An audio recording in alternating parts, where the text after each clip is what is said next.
force acts on the body of mass 10 kg for 10 seconds starting from the rest. Let us draw a body of 10 kg. Body of 10 kg, 100 Newton. It has some force. दिला आपला तो. हे बघा आता ceases अर्थ काय, force पूर्णपणे 0 झालाय, पण एवढं जे मोशन झालंय ना ते किती वेळात झालंय, तर t is equal to t is there t metre. आता पुढे तो 50 मीटर मूव्ह झालाय.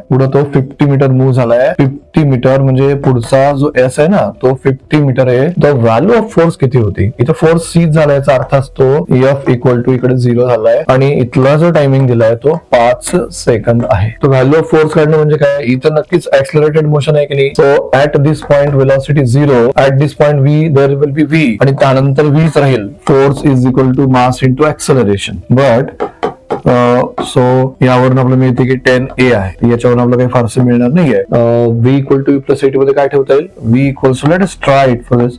ut 0 आहे तर v इक्वल टू काय आलं बघा 80. इथून पण आपला आन्सर मिळणार नाहीये. टाइम मिळालाय 10 सेकंड टाइम आहे. यस दिलाय 50 मीटर, v दिलं काढायचं आहे आणि v 5 सेकंड. हे बघा 50 metre is equal to v into 5. बस v इक्वल टू काय मग t इंटू 5 जे की बघा 10 मीटर पर सेकंड या लागलंय. तर वेलॉसिटी 10 या लागले. वेलॉसिटी जर 10 येत असेल तर इथं 10 ठेवा. एक्सलरेशन इंटू 10 करा. बघा a इक्वल टू 1 आलाय. आता a इक्वल टू 1 इथं ठेवा, a इक्वल टू 1 इथं ठेवा. Force equal to 10 into 1. So f equal to 10 newton is the answer. कधी एकदम